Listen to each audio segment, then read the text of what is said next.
Well, hello, I'm Gator McKlusky. Welcome to my first live stream dedicated to the late, great Burt Reynolds. Well, Gator McKlusky is sitting on a stump with the hammer pulled back on a 12-gauge pump. Watching that swamp, looking out for the law. Well, it makes the best corn that you ever saw.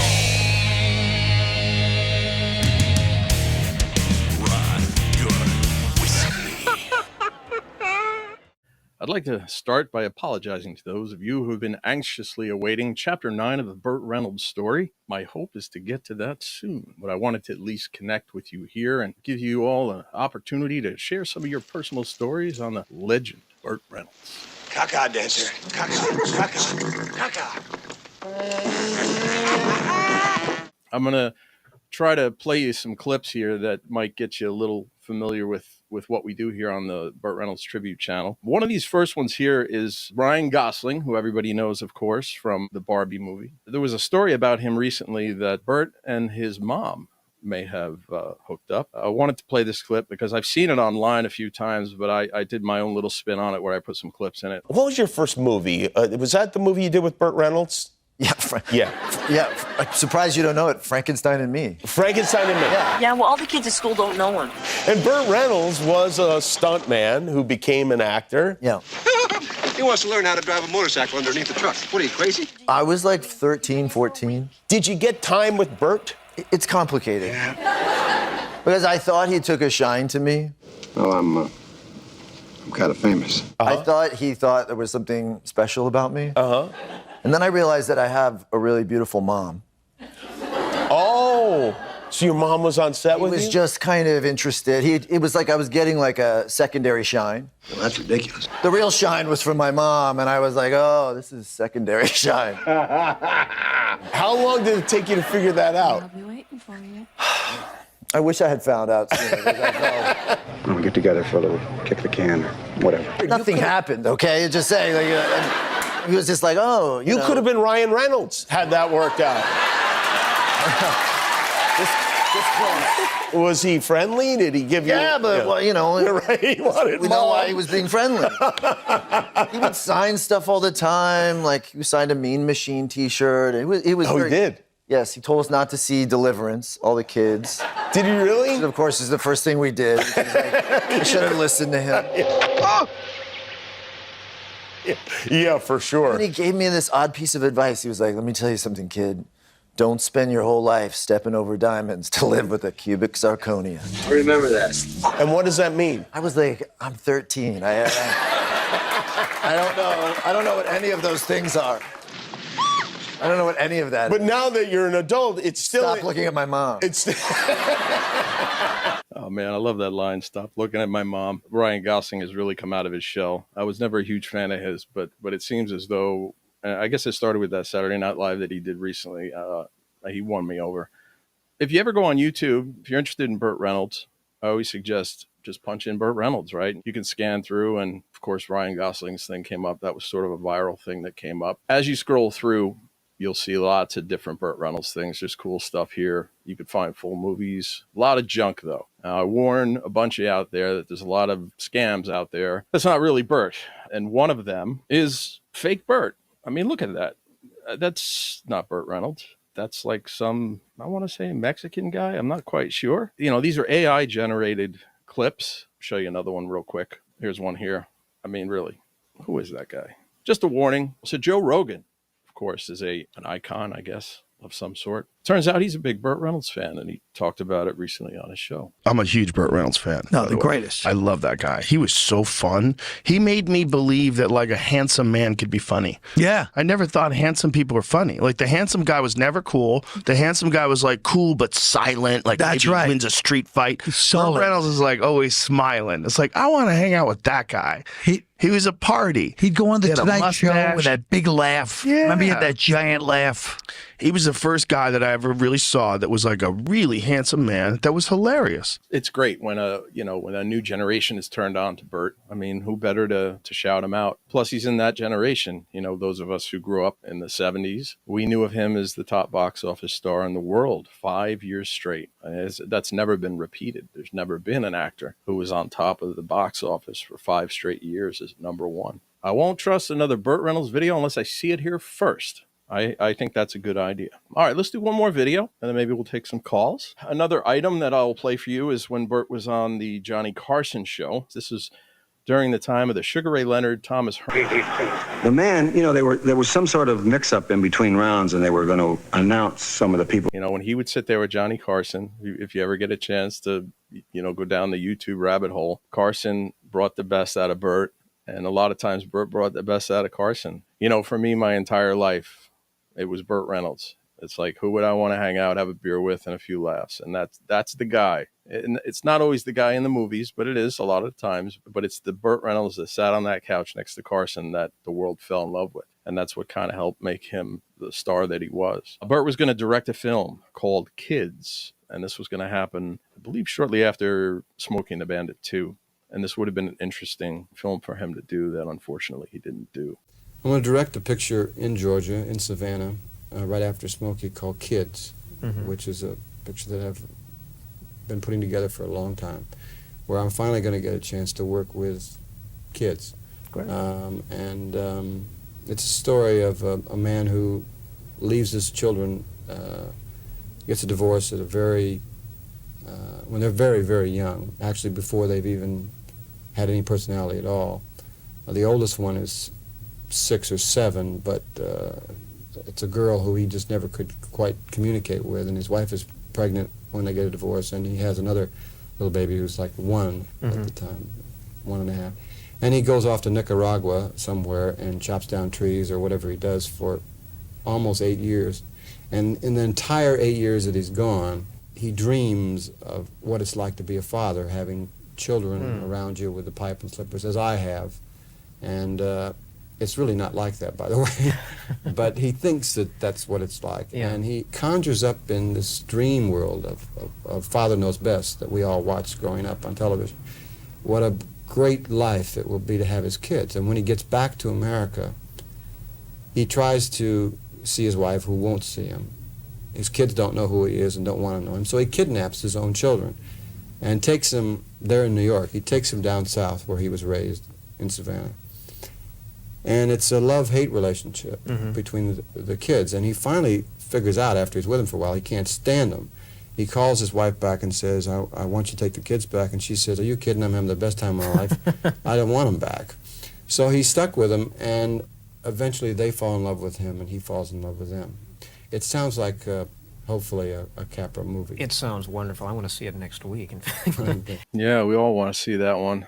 It's a shame, you know, Burt's career kind of tailspinned into a lot of films that I think his fans wanted to see, and he made a lot of bad choices. That's what we uncover in more depth in the Burt Reynolds series on my channel. If you go through especially the most recent chapter, some of the choices he made were not necessarily ones that he probably should have made. What's your favorite Burt moment? Well, I'm going to reveal that at the end of the show. So if you hang out, I will definitely reveal my personal favorite best moment. Gator, did you have a crush on Sally Field after you saw her performance in Smokey and the Bandit? Yeah, she was my type. She was that cute little brunette. Anybody my age at the time probably would have been crazy not to notice her. Become less of a fan, though, through the years. You know, as you do the research and find out as much as you can about Burt's life, you can't help but maybe not be quite the fan that I was. Let me play another clip for you. This is like a word association that Burt did. This was during a time when Burt was struggling,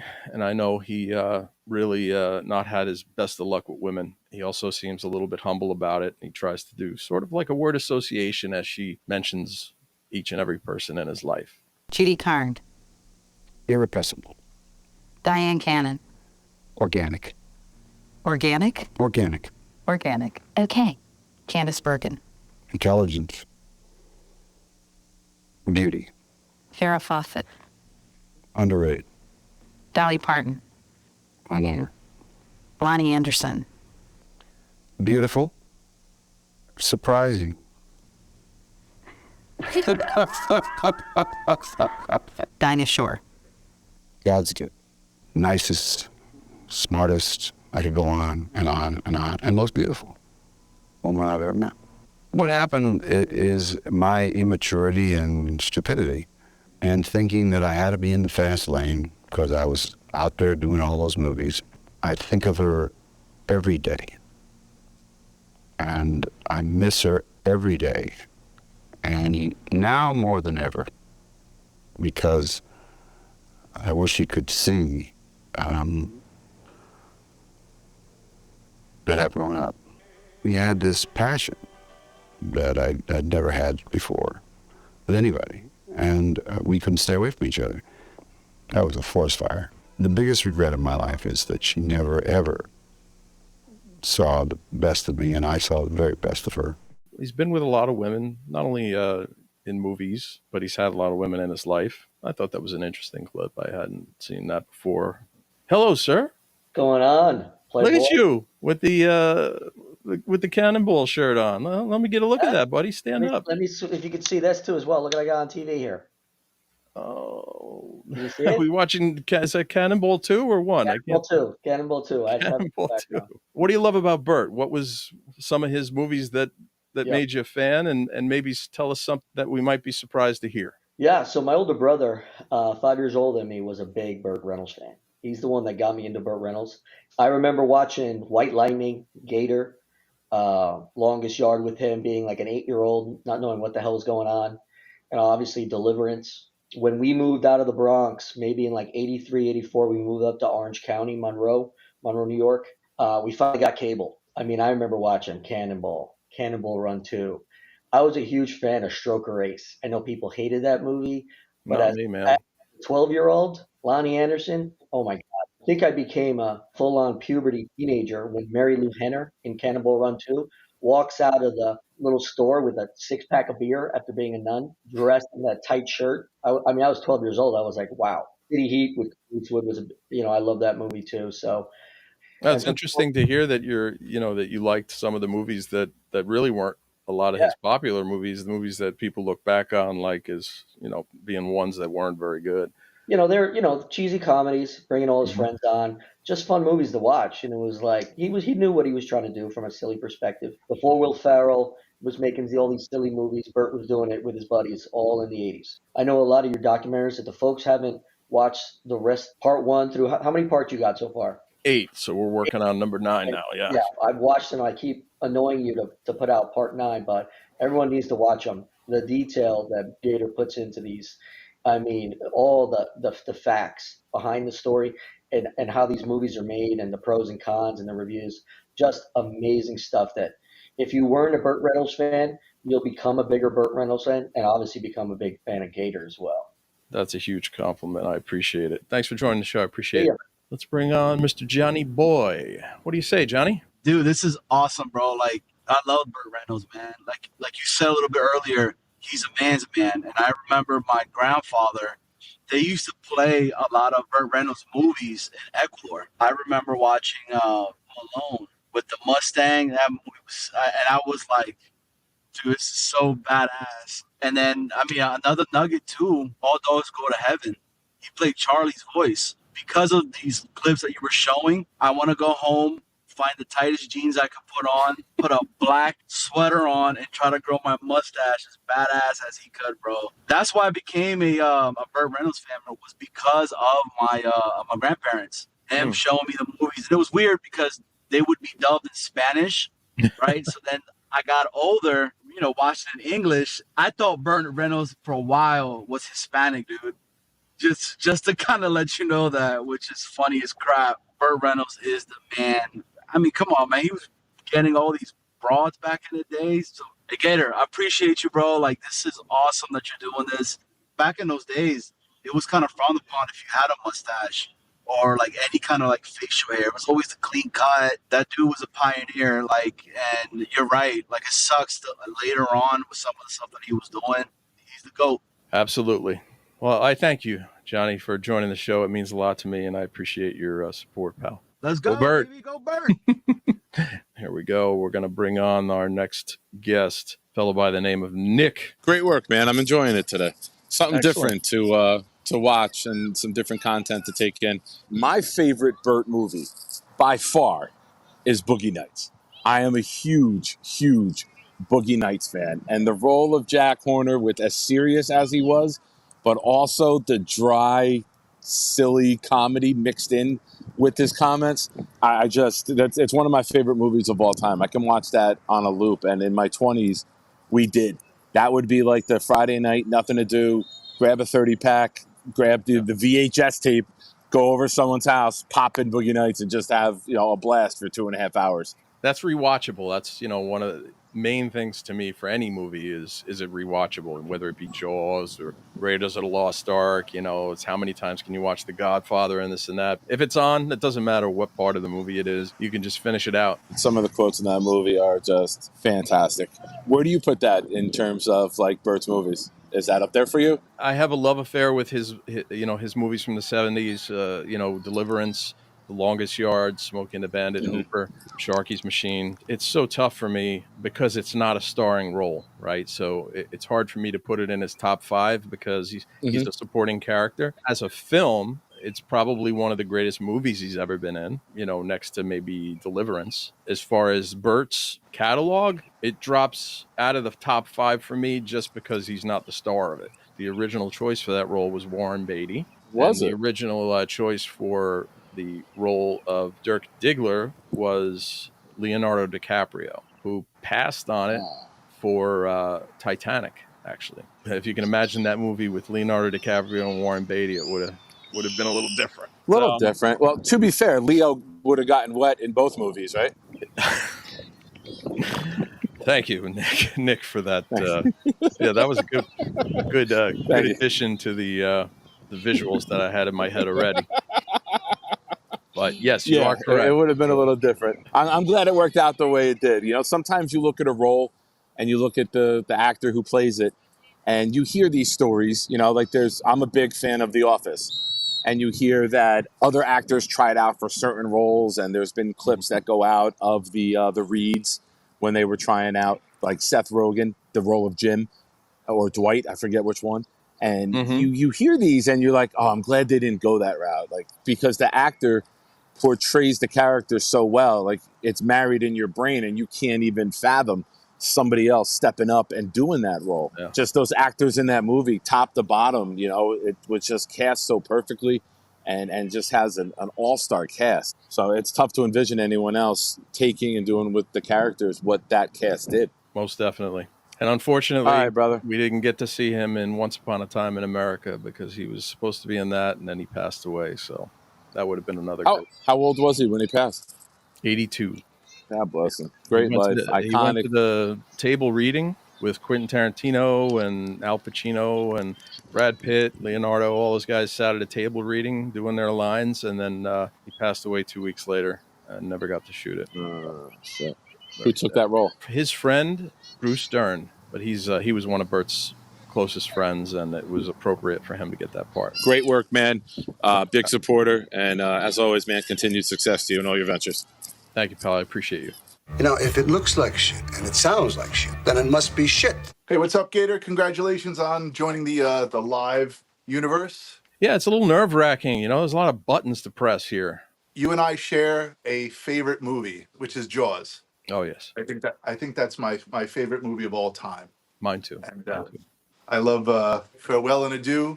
Fair Spanish Ladies. Fair Spanish Ladies. I think of all the Burt movies, I think the Cannonball Runs are my favorite, but not the movies. I think the outtakes at the end of each movie were my favorite parts of every Cannonball Run. Every time he hit Dom DeLuise, I would crack up full off my chair. The relationship that those two had was outstanding. I mean, it was really like a fun relationship. You could tell how well those two worked together just from the outtakes. I mean, they constantly were at each other's throats, and that was really cool stuff. If you ever get a chance, there's a video on my channel that we dug up. Dom DeLuise slightly sort of kind of interviewed Burt Reynolds at Burt Reynolds' house, and is one of the funniest things you'll ever see. If you check it out on my channel, Burt Reynolds, Dom DeLuise interview. Don't miss it. My favorite was when Burt Reynolds says, "Man can't live on bread alone," and Dom DeLuise says, "Oh, I can. I love bread." And then he starts to name 50 types of bread. Well, Absolutely. Listen, congratulations. Good luck with, going live more often. And I'll see you. Take care, guys. Thank you, man. I appreciate you, Snowball. I think that Goldie Hawn may have been a perfect match for Burt. I already covered Best Friends, but this was a clip that we came across afterwards, so it's a good watch. What they always write about every time you do a movie, you wind up in the papers having a romance in the papers. Well, they tried to conjure up something, didn't they? Yeah, they did, I guess. I don't know. They tried, yeah. You know, our romance will probably go on forever as long as we don't have a romance. As far as romance with Burt and I mean, the whole fun of it was romantic. But Burt was involved with someone, I was involved with somebody, and we just came on as best friends, and that's really what we are. It's one of those that I actually really love a lot because it's a traditional romantic comedy. It's got the humor, it's also got the romance, but it also has like a really sad, depressing side to it that to me came across very real. I think it's a very underrated movie. And it's also an interesting movie about when two people get together, they have to meet the families. A big portion of the film is about this couple that decides to get married, and they have to now meet the parents on both sides. I don't know if it's ever been told better, to be honest with you. This film really covers how hard it is for a spouse to meet the family of somebody who you want to spend the rest of your life with. It's a very nerve-wracking time. And that's what that film is about. Like I said, it does it really well. And I don't understand why it didn't get more praise than it should have. I really hope you're talking about the 1974 version of The Longest Yard. That is a fantastic Burt film. I'd say in my top 2 or 3, as far as I'm concerned, it's right up there as one of the greatest sports movies of all time. But the Adam Sandler version was very good. I enjoyed it immensely, and I continue to watch it, especially because it's on every stupid channel that I turn on. It's on at some point. But I'll turn on any Burt movies on. I don't care what it is. If I flip through the channels and Burt movies on, I'm gonna check it out. 3 wildly diverse performances which solidify Burt as one of the greatest actors are Deliverance, Smokey and the Bandit, and Boogie Nights. I cannot disagree. And they're wildly different. But I do think that there are films to watch that also explore slightly different. And I would add Sharky's Machine to that list because Sharky's Machine shows a side of Burt I think that is different from those 3 films. I'm going to play one more clip for you. For those of you who don't know, Burt Reynolds hated Marlon Brando, and Marlon Brando hated Burt Reynolds. The two of them were at odds, and it really came down to Burt being the next big thing. And he looked a little bit like Marlon Brando, like a young Marlon Brando, and that's what he was tagged as, of course. Everybody gets tagged as something. Because of that, you know, when Marlon Brando was asked about him back in the day, he wasn't kind in speaking about Burt. It's interesting to hear Burt go after Marlon again. Marty Sheen did Apocalypse. Yeah. Now with Marlon. He had a scene with Marty, and he had been pasting the lines all over the place, and there was a scene with a Bengal tiger, and he pasted his lines on the bars of the cage, and the camera was on the other side of the cage, and as he was walking along talking to Marty, he suddenly went, what do you think, Fred? He was doing like that. Well, I'm sure some terrific cinema verite reviewer will say that brilliant moment when Marlon cocked his head and did like that, when in actuality what he was doing was reading the lines off the bar.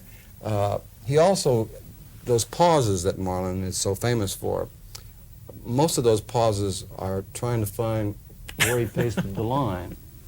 Oh, here it is. Whatever it is he does, it works, so what the hell difference does it make? I love that. There's a photo of when Marlon Brando was doing The Godfather, and Robert Duvall was doing a scene with him. Duvall has all these big cue cards like stapled to his suit with all of Marlon's lines because he either didn't bother putting in the effort to learn his lines or he couldn't remember lines or whatever. And he's just reading off of Duvall. Marlon Brando, the legend, who was not the easiest guy in the world to work with and was a bit of a pain in the ass, I guess you would say. The first Burt movie I remember watching was Fuzz. I know it isn't a great movie, but I have memories of my dad watching it with me, telling me all about Burt from his TV days. Yeah, it's the early signs that Burt had this leading man charisma. Fun movie to rewatch over and over. Trauma George, Seamus. Yeah, that's another one kind of like Fuzz, right around that same time period. Seamus is my favorite Burt movie. It's a private eye movie that had a very similar stunt, which also went wrong. It's Jackie Chan in Arm of God. Not the easiest movies to find, but if you ever get to see them, they're very much worth checking out. It's another fan, Olive. I love Seamus. Yeah, I that's a great film. What did you think about the movie Malone? First time I saw it, I loved it. Second time I saw it, not great. Over the years, I've gone back and forth on it. The most distracting thing in that film to me is it's during that time period where Burt started to wear hair pieces that weren't good. And they were very distracting. For some of us that love Burt, and we think of things that we wish he could have done a little bit better. I personally wish that he would have gone the Sean Connery route and just gracefully gotten older, gone gray and bald, and maybe stuck with the mustache or the beard. I always thought he looked great in a beard. But unfortunately for Malone, to me, even though it's got great moments in it, it's not one of his better films. That being said, it's Burt. It's just very easy for him to entertain me. He doesn't have to do very much, so it's something I'll watch over and over.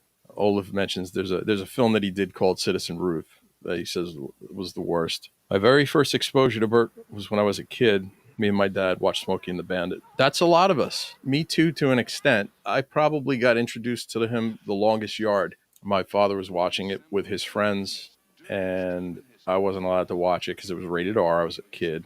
I peeked around the corner, and I glued my eyes to it as best I could from a distance, and I saw that it was something special. But it was when my dad took me to the drive-in to see Smokey and the Bandit.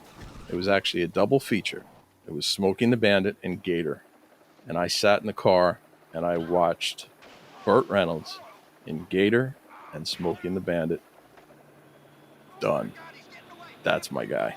My father's no longer with me. Every time I watch Burt, he reminds me of my dad, and I kind of wonder subconsciously if that's what I was drawn toward Burt in a way, because my father was very similar in a lot of ways. He commanded a room. He really had a smile and a grin and a sense of humor and a hardness and all the things that Burt did on screen. I think my father was very much that way, and it's probably why, especially now more than ever that I've lost my dad, that Burt means a lot to me, because when I see him, I see my dad in a lot of ways. Hey Rob, how are you, buddy? I appreciate the thing you're doing with Burt. I was a big fan. Loved, obviously, the classics like The Longest Yard, Deliverance. Movies that flew under the radar for me are Sharky's Machine, which you mentioned a few minutes ago, which I appreciated because that was a really good movie that people probably didn't really watch a lot of. He could have turned that into a Dirty Harry type series, right? So that was his Dirty Harry. That part of his career, he needed to bring Sharky back for more films. Yeah, and obviously Smokey and the Bandit. And then when they got Jackie Gleason involved, that was fantastic. That was so funny. Oh, yeah. So I appreciate the tribute that you're doing to him. That's really, really cool.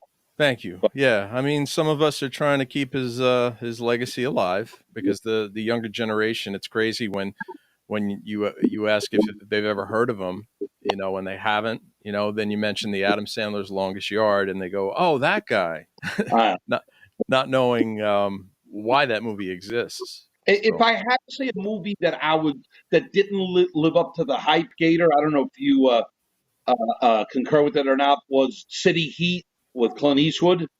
Yeah, I thought that was going to be a lot better, and I was a little bit, I don't know, disappointed with that movie a little. You've got Clint Eastwood, who's an icon for violent, tough guy movies, and you have Burt, who's an icon for tough guy kind of, manly movies. And you bring them together, and they made this movie that was almost like a PG rated movie, like no foul language in it. The whole story was toned down in violence and this and that. That film had a lot of trouble, with switching directors, and Burt also got injured early on in the filming and caused a lot of issues with him. The movie was a bit of a mess, and if you ever get a chance to watch my little documentary on that, you'll understand a lot more about it. But it was a troubled shoot, and it's a shame because they wanted to work together for years, and that was their big opportunity. And Burt feels really bad. He takes all the blame for how that film turned out. Yeah, it's a shame. It could have been a lot better. But I'm going to watch that documentary they have on that. I want to check that out. because I'd like to dig deeper into it, why it wasn't a success, Thank you for letting me on for a few minutes. I wanted to wish you the best of luck, Gator. Much appreciated, pal. Shout out there to you, my friend. Good man right there. So Burt did a film called Stick that somebody here in the comments mentioned. And Stick was a troubled movie as well. It actually went through one shoot, and then Burt went and did City Heat. The studio was about to release it, and they said, no, we can't release this. This is not what we want. And they forced him, after City Heat, to go and reshoot more than half of the film. And it really turned him off from ever directing again. And I think that's a shame, because that really was a turning point in Burt's life. He went through a lot of health issues. So this comment that he's about to make is shortly after Stick wrapped up.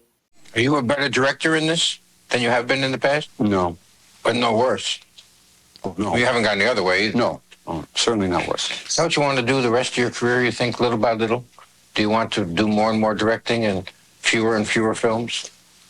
I want to have the luxury of directing a film that I'm not in. I just really want that. Then I'll know for sure. I'm positive that that's what I can do best. So, yeah, I'd like to do that.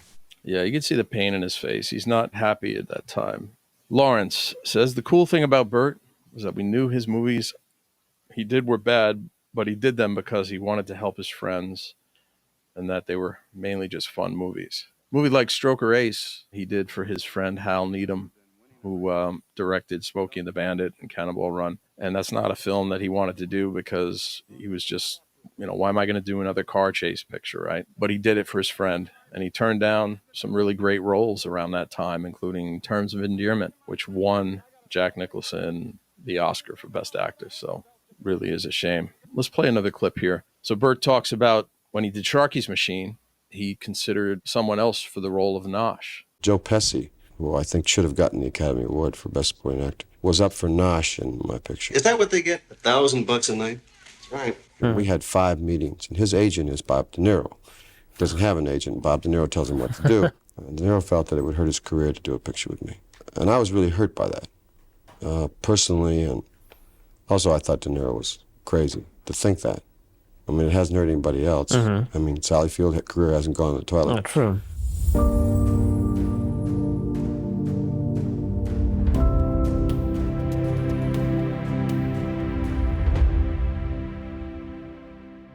Lost a few guys, probably since I've last seen you folks. One of the guys that we lost to is a fellow by the name of Al Ruddy. Al Ruddy here was somebody who Burt owes a lot to. He passed away May 25th, 94 years old. And Al Ruddy was the producer on Longest Yard, Cannonball Run, and a film called Cloud 9. A lot of you may or may not know that he was also instrumental in The Godfather. There is a amazing miniseries called The Offer. If you've never seen it, it is well worth the watch. And it's all about how The Godfather was made. And Miles Teller, who a lot of you may know from Top Gun Maverick, who you see there in the lower right, he plays Al Ruddy. And Al Ruddy is the fella over next to Burt on the left with the white shirt on. They were very close. And when Al Ruddy finished The Godfather, which was an amazing story, how the film was made and how nobody thought that it would ever get made and that it would ever make money, they wanted him to produce Godfather Part 2. And what he did, instead of producing Godfather 2, is he said, no, I want to make this film called The Longest Yard, and I want to make it with this guy, Burt Reynolds, who I think is going to be a big star. And so this guy, Al Ruddy, actually chose to do The Longest Yard with Burt Reynolds over doing Godfather 2. And that's a big, big deal, and another one of those big turning points in Burt's life. So I think he's always been indebted to great Al Ruddy for putting him in that role. Of course, Burt, with his football background, playing for Florida State, and he was going to get drafted into the NFL, but he blew out his knee, and everything in his life early on revolved around football. It was the perfect vehicle for him. It showed every element of his acting capabilities, from the serious to the action to the humorous, but also his football skills, because you had a guy playing the role, unlike Adam Sandler. No disrespect to Adam Sandler, of course, but Adam Sandler didn't have any football skills, right? I mean, maybe he threw the pigskin around in the yard with his friends, but the fact of the matter is that Burt was a football player. a real deal football player. Burt did a film called Semi-Tough in the late 70s. It's semi-tough.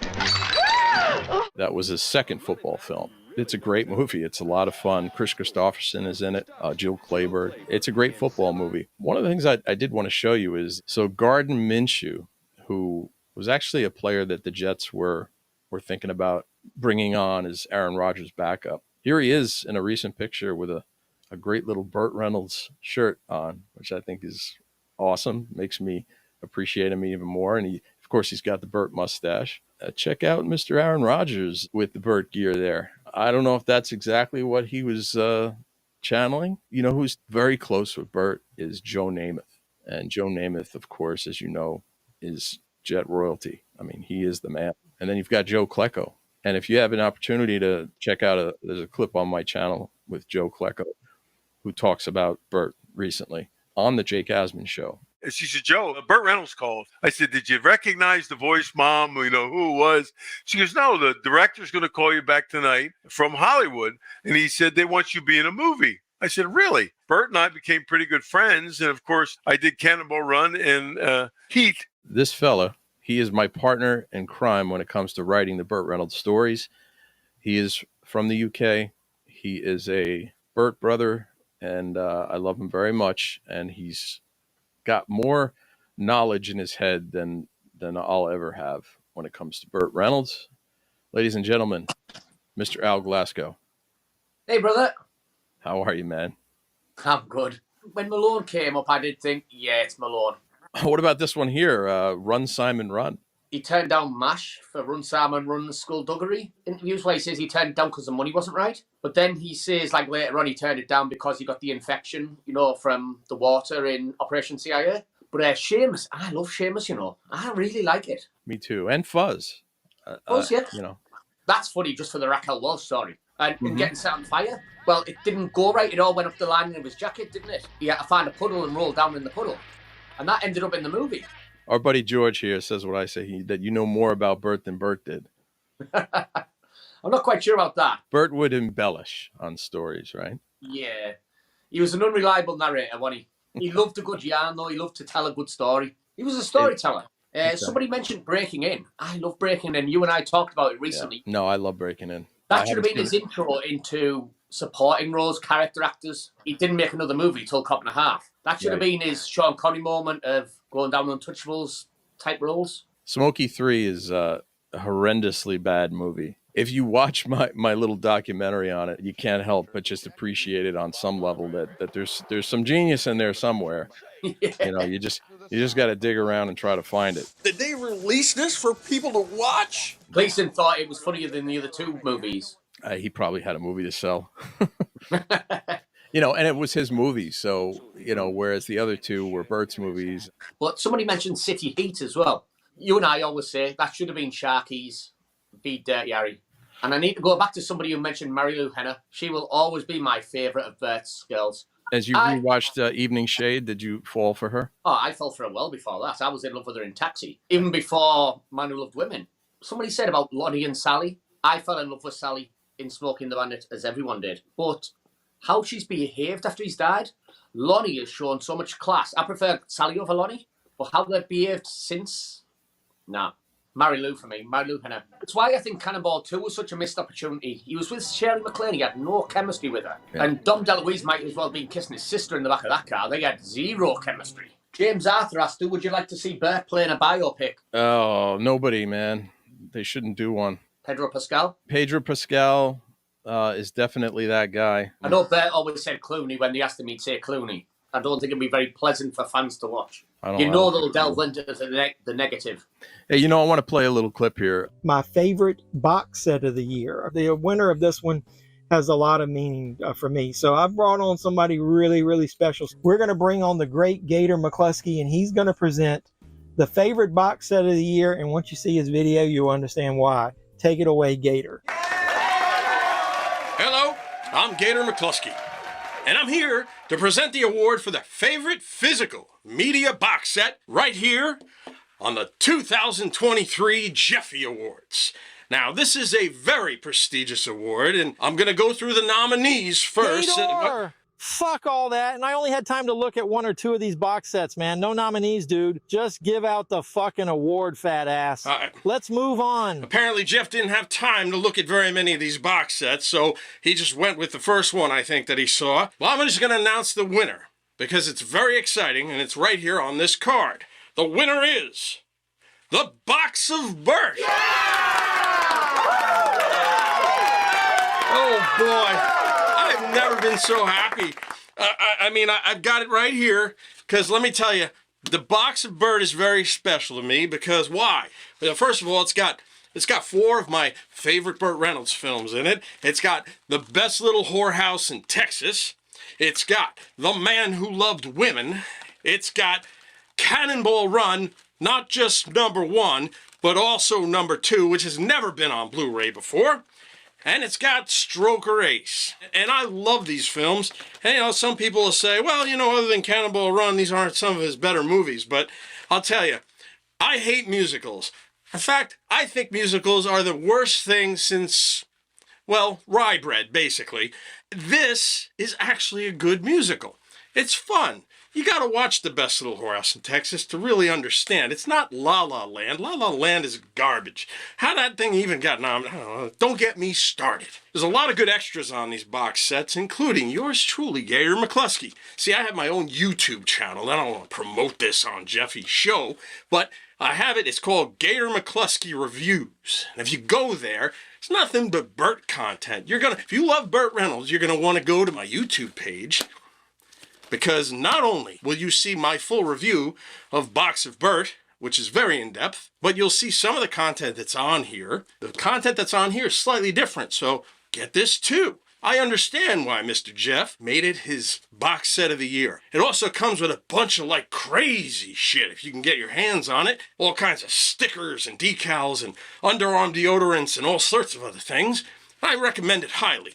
So again, Box of Burt is the 2023 Jeffy Award favorite physical media box set, and man, is that a mouthful. Well, salute to you, Mr. Jeff. I hope you have a great rest of your awards show, and I'm honored that you chose me to plug this very good box set. Go get Box of Burt. It's amazing. All right. I'll see you, folks. I'm going to go kill myself now. So, man, that was awesome. I love the Box of Burt. One of the reasons I picked this is because, I met Gator and he supported me since then. So it's more than just the media itself. It's the community we grow here. I really appreciate him putting all that effort in there, man. That was the greatest fucking video I could have expected for this, the Box of Burt. If you're a fan of 80s movies, especially Burt Reynolds or whatever, this set has got everything you need. Also, don't forget to support Gator, because he did an outstanding job of that video, but all of his videos are top notch. I love him. Really appreciate his support. Yeah, I want to thank Jeff again for that great opportunity to do that, and his support of Burt, and of course, and my channel. And he's a great guy, and I really appreciate it. I appreciate you joining. All right, love you, man. Appreciate everybody. Love you too, pal. Be well. Bye. All right. Really, I can't say enough about how great this has been for all of you to, be part of the show here. Just grab a couple more chats here. Daniel Murphy. Pedro would be a solid pick. Yeah, I agree. A lot of people like Pedro Pascal. Clooney's another guy, but I think Clooney's too old. So I did want to close out the show here with this final story. So a lot of people ask me, so have you ever met Burt Reynolds? What made me this Burt Reynolds fan? Well, I could go into depth about what made me a Burt Reynolds fan, but I guess what I'll say about how I really had this moment is I did get a chance to meet him once in 2013, March 26th. So I came down to Florida to look for a house, and I drove down, and I also knew that Burt was going to be doing this show at the Lyric Theater over on the East Coast. And I was looking for a home in Tampa. I knew there was a window of opportunity that I could get to this show, and I did. It was a 4-hour drive, and I did it alone. So I got in my car, and I said, I am not missing this. So I drove out, parked my car, walked up, and as I entered the Lyric Theater, there was a gentleman standing there holding index cards. He said to me, would you like an index card? We're taking questions for Burt to answer at the end of the show. So I said, yeah, absolutely. That'd be great. So I grabbed an index card and I brought it over to the bar. I sat down and I started to write my question. I think I asked something simple along the lines of, regretful movies, or, what was a movie that you wish you had done, or something like that. I started to walk over to hand it to the guy. And I said to myself, I only get one opportunity here to connect with Burt. And I don't think that's the question I want to ask. Ripped up the card, and I went back to the guy and I said, hey, can I have another card? So I went back over to the bar and I sat down and I wrote on the cards, I came many miles to see you. Is there a chance that I could get a nice firm handshake from my hero? And I wrote that on the card and I figured, you know what? Why not?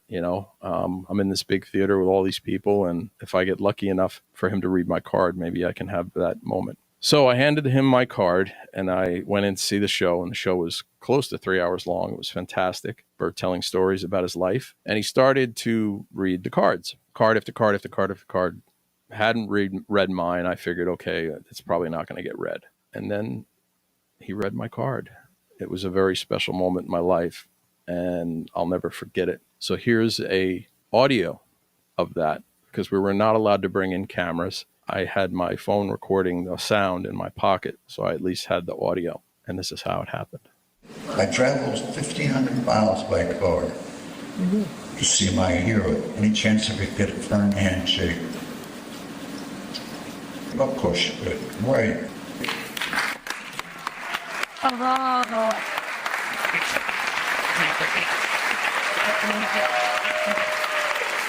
Thank you, sir.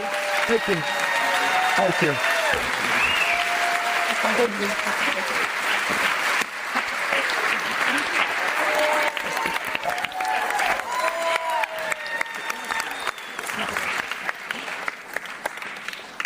I never liked 28 before, but I do now.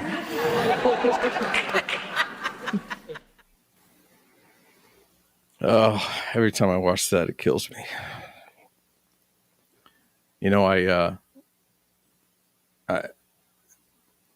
When I left that evening, I got in my car and I drove 4 hours to come home. I didn't have the radio on. I total silence. And all I kept doing was replaying that moment in my head of sitting there thinking to myself, okay, he's not going to read my card. And then when he uttered the first few words of that card, I just completely lost it.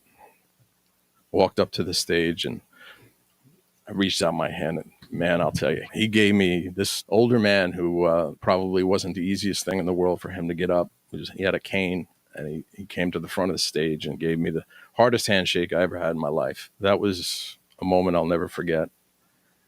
I actually got pulled over by a cop that night as I was driving through the very difficult navigational streets of Florida that I wasn't used to. Almost caused them to crash. Pulled me over, and two cops came on each side and asked me who I was, what I was doing. I got New York plates, and they said to me, where are you coming from? And so I told them the whole story. They really got a kick out of it and let me go. Don't do that again, because you're probably going to get in an accident. Well, hey, look, I thank all of you so much from the bottom of my heart for tuning into this, and maybe we'll do it again sometime. But for now, Gator out.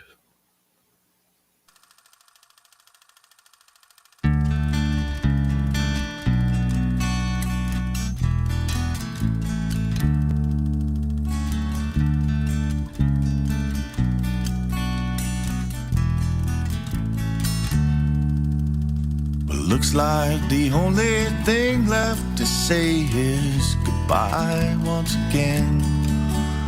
And I can't help but wonder, why did we wait so long to do it all, my friend? 'Cause the days turn to weeks, the weeks turn to months, and the years fly by like they do. But I believe that we're destined to meet someplace, so I was looking out for you. Yes, I believe that we're destined to meet someplace, so I was looking out for you.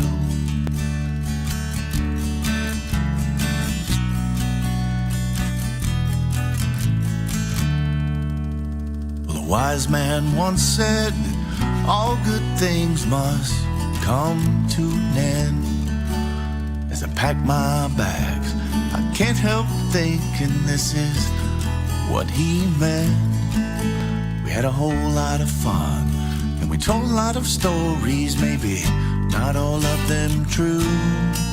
But I believe that we're destined to meet someplace, so I'll be waiting there for you. Yes, I believe that we're destined to meet someplace, so I'll be waiting there for you.